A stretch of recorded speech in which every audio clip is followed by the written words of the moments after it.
Aloha, welcome back. This is day 3 of East Meets West. Wow, you are all still here. This is great. We're so stoked to have such a great participation level from everybody over these 3 days. This has been really amazing. A lot of new connections have been made. A lot of pitches have been given and received.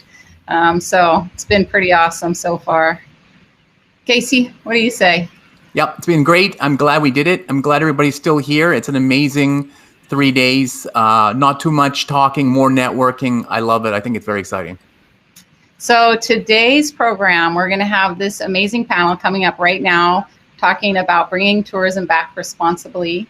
A very important topic to both Hawaii and all around the world. Many tourism destinations are struggling with this right now.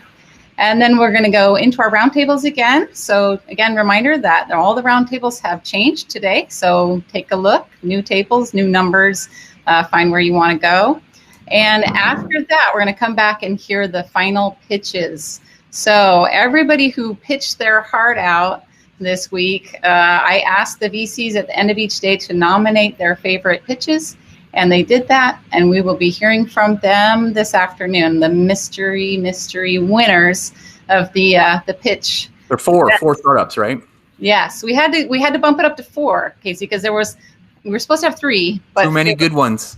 Clearly 4 that the VCs really loved, so we had to bump it up to 4. So we'll see you all back here for that. Awesome. So my pleasure, of course, as always, to introduce my partner, Maya Rogers.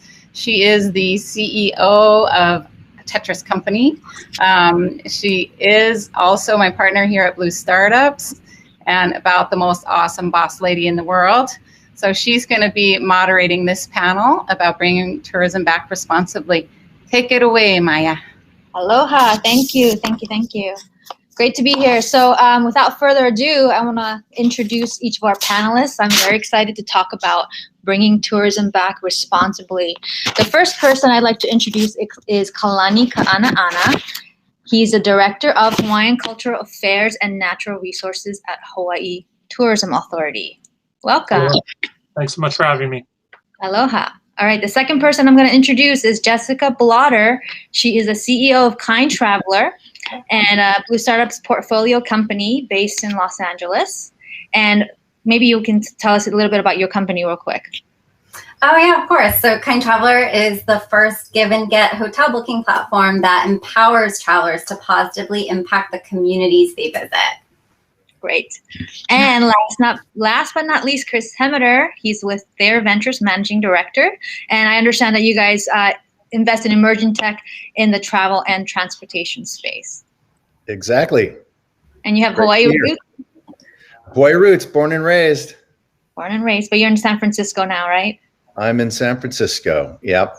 Great. Wishing I was there with you all. Yeah, it's really nice here today. So, I wanted to talk about, I feel like, this pandemic really has shifted how we live, forever, I feel like. And so what insights have you all learned in your sort of travel verticals during this COVID situation? I'm going to ask Kalani first. Yeah, thanks, Maya, for that question. I think more than anything else, it provided us this pause to really sort of self-reflect and really look inward. A lot of us sort of either personally or professionally got a chance to focus on what was important most. And in that clarity, we figured out that we have to rethink tourism, especially as the Hawaii Tourism Authority, as the state agency responsible for strategically managing tourism, that there has to be a better way. We want to make sure that we're moving away from a mass tourism model and this industrial model, and one that moves more toward regenerative tourism, one that leans on a Hawaiian cultural value of maka'ikai, or this reciprocal relationship of travel. And so for me, that's probably the biggest takeaway so far, is that the rethink, the pause, and then the reimagine. And Jessica, what insights have you gained? Yeah, sure. Thanks so much for having me, Maya. So COVID has definitely brought a heightened awareness and a chance to pause and really think about how to rebuild tourism back in a way that considers sustainable and regenerative principles. So we all know that tourism was flawed before COVID-19. and we all had a chance to take a pause and think about the climate crisis, the fact that there's currently 1 million animals and plants currently at risk of extinction. Also, because of the pandemic, there are 60 million people on the brink of extreme poverty. It is essential and imperative that we think about strategies as we come back that create healthy destinations for future generations. That's great. I mean, I feel, we're so excited about your company because, you guys were already at the forefront of bringing that responsible tourism, to people.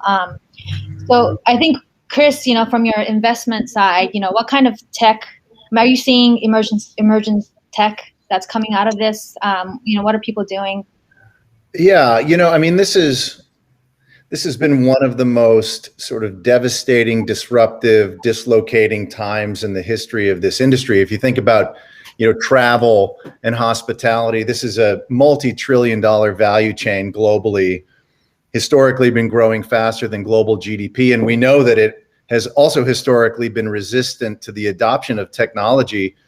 And this pandemic, frankly, caught the entire industry, especially suppliers and intermediaries and incumbents, totally flat-footed, right? I mean, just the lack of agility and an ability to respond has been quite devastating and quite stark. So there's been this renewed focus on technology as a core enabling part of business models.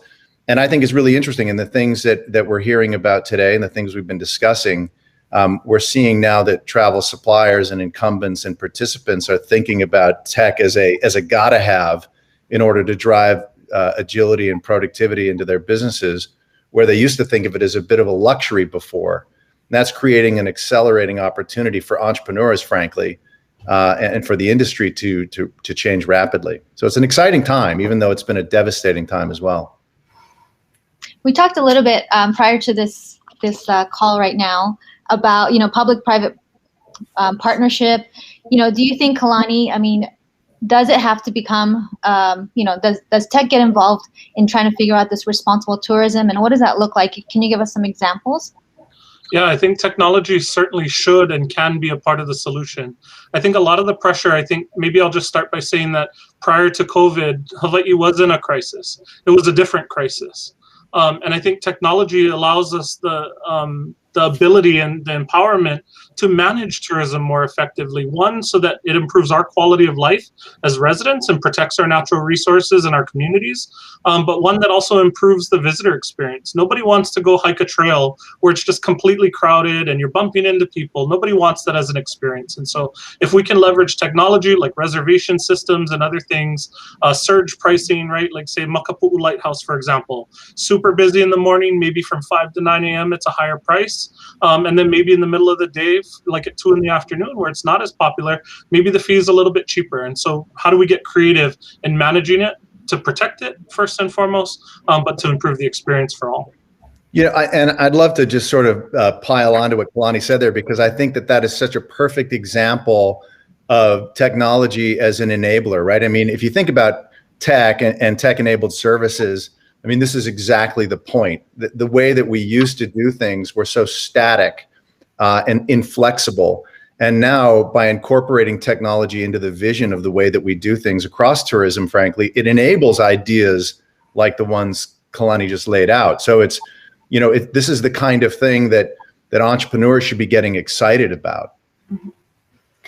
And just to pull Jessica into this, right, like a platform like Kind Traveler certainly steers people in the right direction from the get-go. It helps us align, and sorry not to put words in your mouth, Jessica, but like it helps us reach the kind of visitor that we're looking for as well. That is value aligned.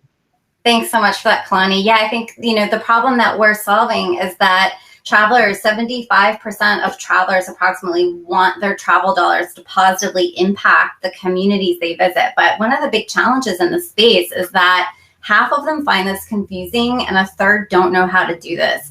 And so that's one of the things that Kind Traveler is helping to solve, is to make it easy for travelers to align their travel dollars with their values, and specifically giving back to those local communities through our, the charities that we've aligned on the platform that are designated, by the hotels. And if we're working with tourism boards, they're also weighing in on that decision. So we're able to support the destination in a really authentic way through giving back. And so, just an example of how technology can bring responsible and sustainable tourism to these destinations at a time when, like Kalani is talking about, that this is a major pillar for them. And let's not forget, right, climate change, right? We talked about how, with climate change, more pandemics are about to happen. So, we need to really change how tourism is. Yeah. I just want to pile onto that too, right? Like, climate change is at our front door. If you've been in Waikiki lately, there's certain hotels that are near to the shore, near Fort DeRussy, for example, where sand actually comes out of the storm drain during high tide. And we've had bilge pumps installed in the bottom of Royal Hawaiian Center and the elevators and escalators. So it's here, and our visitor infrastructure is shoreline. So we can't ignore this problem anymore. And I just was going to tag on to that. I know we talked about before, but there was a study that came out from Harvard University that said that if we don't address the climate emergency, there will in fact be more zoonotic diseases that will create pandemics. So there's this deep link between the climate crisis and the pandemic that we have to get a grip on. And this pause that we're all in right now gives us a chance to really think about that and come back better. Do you think? Sorry, go ahead, Kalani. Well, I know of at least 18 companies that at a corporate level have committed to the SDGs. Many of them have robust ESGs. And so if we know that they're making these commitments at a corporate level, I think we have an opportunity to build a relationship with the local partner here, right? With the regional manager or whoever it is. I'm thinking about like Marriott, for example, who eliminated single-use plastic amenities in their properties globally. How do we continue to build those relationships? Because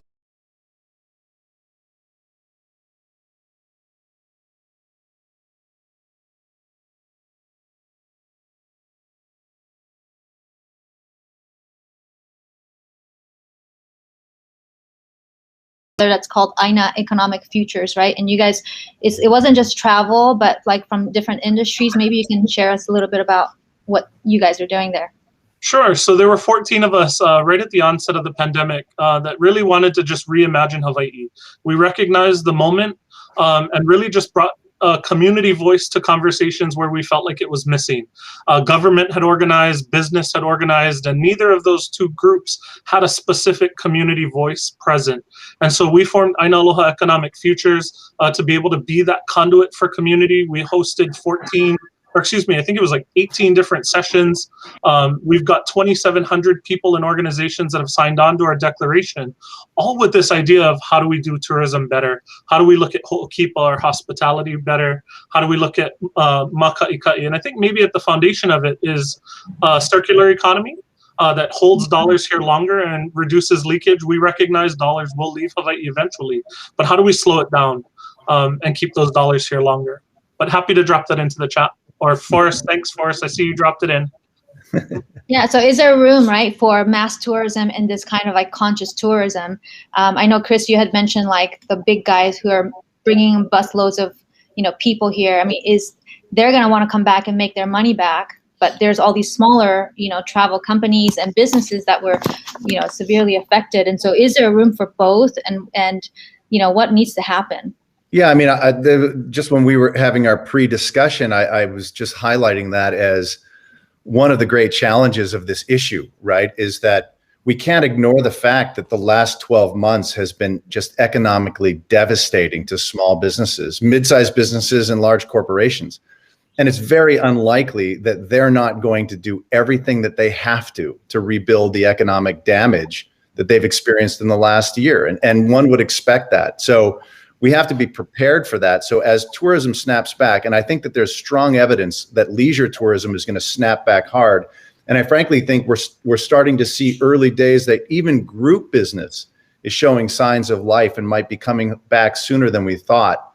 That we have to know that there's going to be this tsunami of economic energy, and those large players that were a big part of the problem in the past aren't going to just sort of stand aside and agree to, mitigate the damage of the past by cutting their capacity. That's not going to happen. So the solutions have to somehow work with that energy or that fundamental economic interest. And that's one of the things that I really loved about our pre-discussion, Kalani, was how, you were talking about solutions that weren't about, gating or limiting numbers, but by doing other things, other more nuanced and agile things, using technology, for example, and other kinds of systems to sort of manage the flow, but not necessarily, cut back the economic impact, which I thought was really interesting. And I think that's super important. Anybody who tries to put up a velvet rope and say, oh, we're going to only let in so many people when the demand is high, that's just a failed strategy in my view. I don't think that that'll survive. Not that it wouldn't be great for the environment and for the impact on the island, but it just realistically won't survive the economic energy that's out there. And I think for me, fundamentally, I think we also just have to come back out to the 30,000 foot level and realize if our people and our communities and our small businesses and local people aren't thriving, then why do we do tourism? Because we know they won't be good hosts.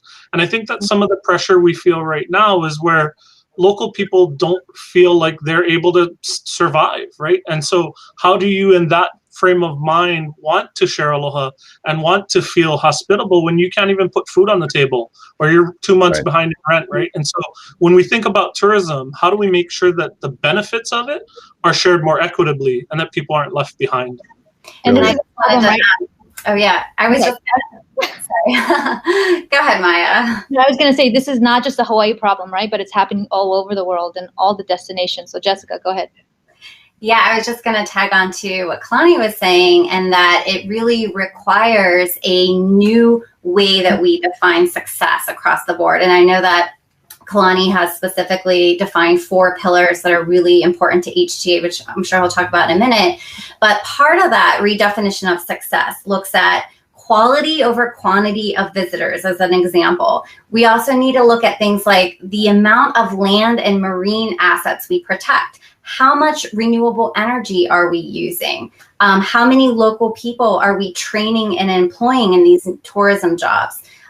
Things like how much plastic waste are we diverting from landfills? I mean, those are the things that need to be how we define success and create that economic balance at the same time so that we can create those destinations and have destinations that people will thrive on into the future.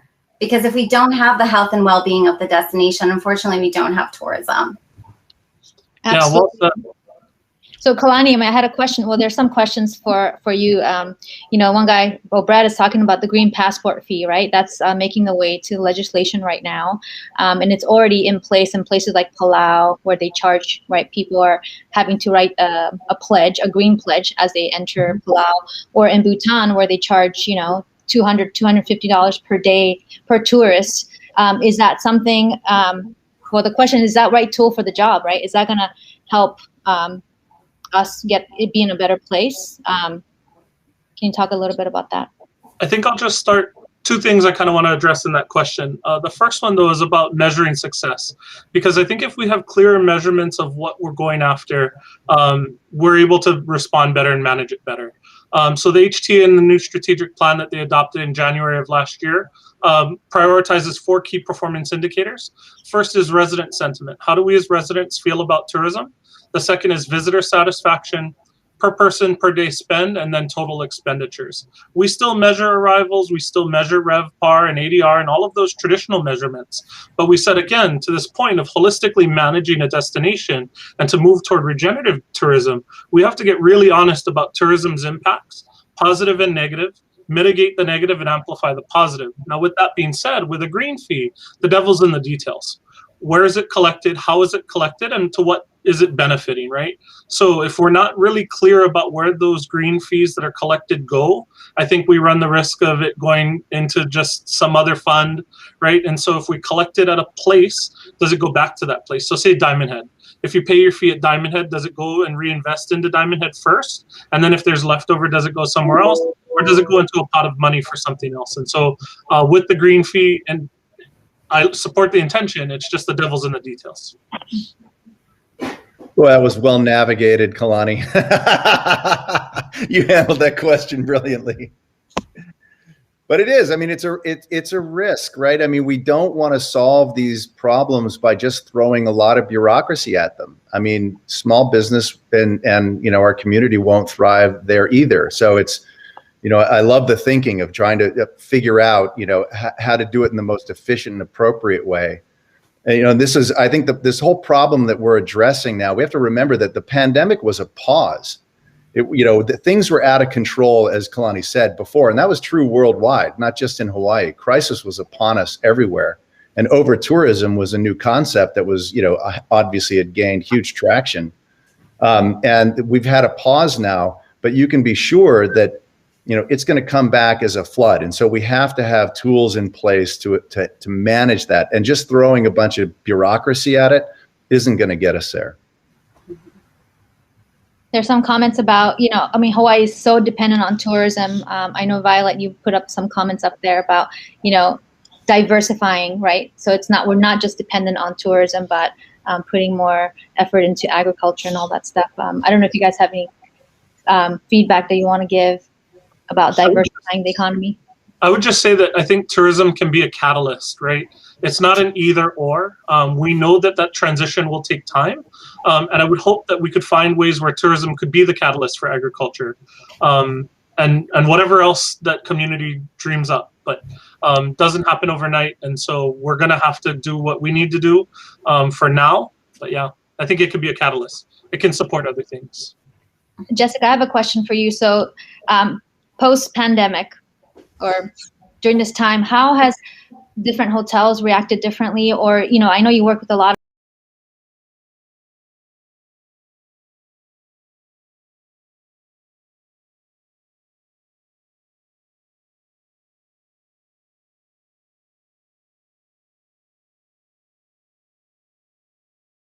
So it's something that they're all thinking about, where some of them were not thinking about it before COVID. And then there are some that are a little bit further along the way, like Sonoma County, for example. Before COVID, they had switched from a DMO, which is a destination marketing organization, to a DSO, which is destination stewardship organization. So we're seeing more of that trend towards stewardship as a core, value of these destination brands. And then, more recently, Kind Traveler just 2 weeks ago signed a contract with Visit California. So we're going to be creating, it's our first statewide program that we've put in place, and we're going to be creating opportunities for travelers across the entire state to positively impact the local community of the neighborhoods and communities that they actually visit when they book through Kind Traveler. So that's a super exciting thing to see Visit California coming on board and into the conversation as well. So I know we talked a lot about, tourism is going to come back, full force. I have a hard time kind of imagining that, just because, we're so afraid of other people. How long do you think that will take? Or, are people going to be traveling less but longer time? Like, what do you guys think? Well, yeah, I mean, I'll dive in on that one. I mean, there are early signs in the shopping data, even in the cruise category, which you would think, right? Who is really cruise? I mean, there's early signs in the data that people are going to be coming back aggressively. Some people are calling it travel revenge, right? And I think we are.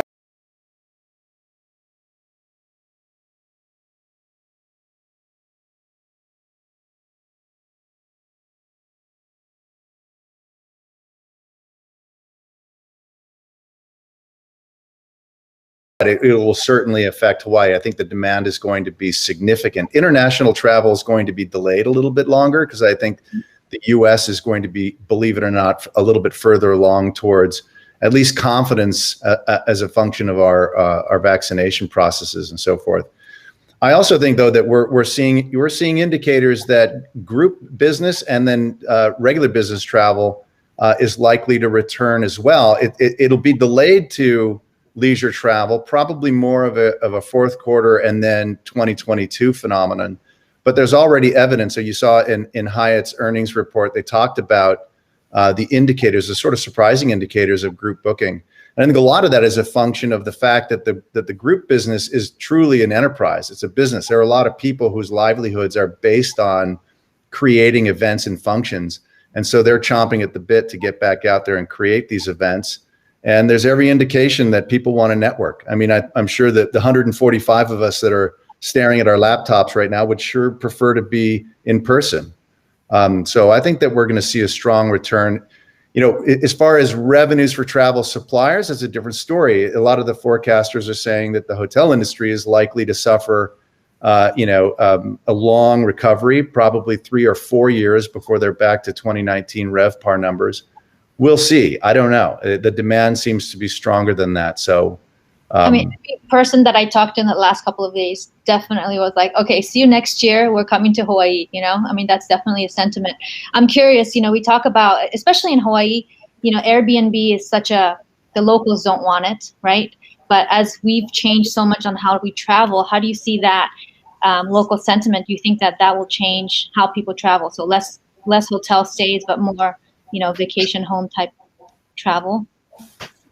Well, I mean, Kalani and Jessica can probably comment more specifically about Hawaii, but we are seeing that, internationally as a phenomenon. The pandemic really was a significant acceleration of the, alternative lodging or vacation rental category. You see it in the Airbnb data, and you clearly see it in Airbnb's market cap. But every other company that's playing in the category is experiencing strong tailwinds. We've got a number of investments in that space, and we think it's just going to continue to accelerate and become a more and more significant part of the accommodation spend globally. Hawaii, though, I'm not really clear exactly how the sentiment there. So I'd love to hear from you guys on that. I think sentiment's been rough. Our board has taken the position that we're opposed to all illegal accommodations, and so we really needed the counties to step into their role as the local jurisdiction to make decisions. But where they are legally accommodated, there are zones for it and things like that. I think we'll continue to see strong demand. HTA releases a report monthly on those accommodations. So I would just want to back up a little bit and say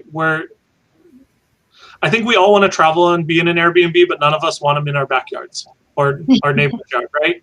And that's the tension, right? And it's put visitors into communities, but we haven't learned, and our regulations haven't caught up with how to manage that. And that's where I think, again, going back to technology as a destination, how are we managing this growth and this development, right? Travel is not the same, and travel will definitely not be the same after COVID. And if we're not prepared as an industry and as a government to respond to the reality on the ground, I think we're going to feel tension and we're going to feel pressure. So getting back to that is, how do we manage a destination? Some people call them DMMOs now, destination management marketing organizations. People come up with all kind of fun titles. But at the end of the day, the biggest measuring stick is resident sentiment. If tourists feel great about their trip, that's great. But if a resident doesn't feel like it brought value to them and their family, and it brought more challenges, the house of cards falls real quick. Agreed. And I just wanted to lean into that message a little bit, and that, one of the best ways to invite visitors back to a destination in a way that will resonate with residents is when you can show them how those travel dollars are going to genuinely and authentically support that local community. And so I think that's also a reason this conversation is so important right now, is because of those types of tensions that exist. You need to be able to, show your residents how you're managing tourism in this way that will resonate with them and that authentically makes the destination better. So I think that's also just to tag on to that. So I think we have 1 minute left in our panel. So I wanted to ask you guys, where is the one place you want to go after this? What's your big vacation destination? That's easy. I want to go home. What about you, Kalani? You're here. You're home already. You asked me this in the pre-planning call, and I gave you an answer, and I feel like it's changed. For everybody's benefit, I really wanted to get back to the Solomon Islands.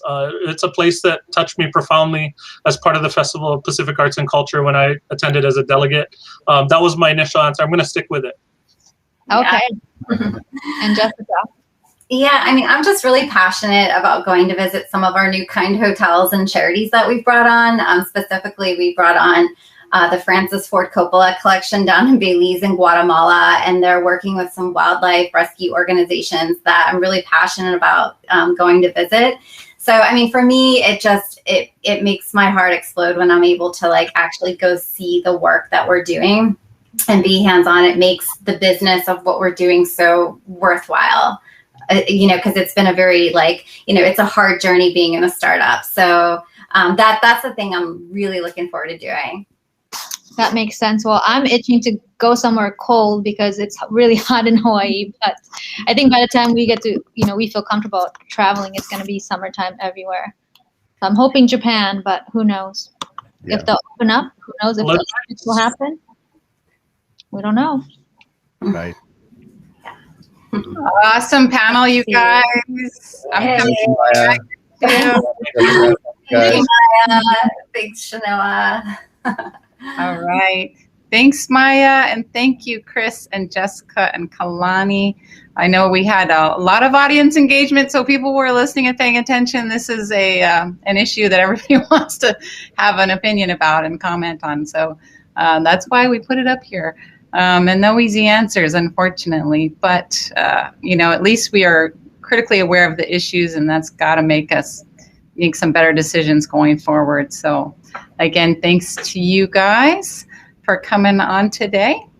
All right, so we are now going to move to our next session, which is, again, our roundtable discussions and our pitch of VC. So if you are joining us today for the first time, we are going to go take a break from this main session. You'll end up in the social lounge. You can take a seat at any table there, go visit our sponsors, go visit different topics. You also have a link to the Airtable Gallery, which tells you all of the roundtables today. So you can be very mindful about that and check it out and decide where you want to go and sit and what conversation you want to have. You don't have to stay at the same table the whole time.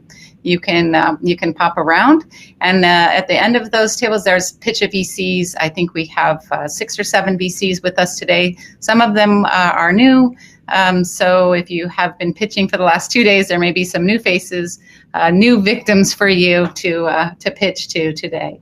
All right, so that's it for this session. We'll see you in the social lounge. Aloha.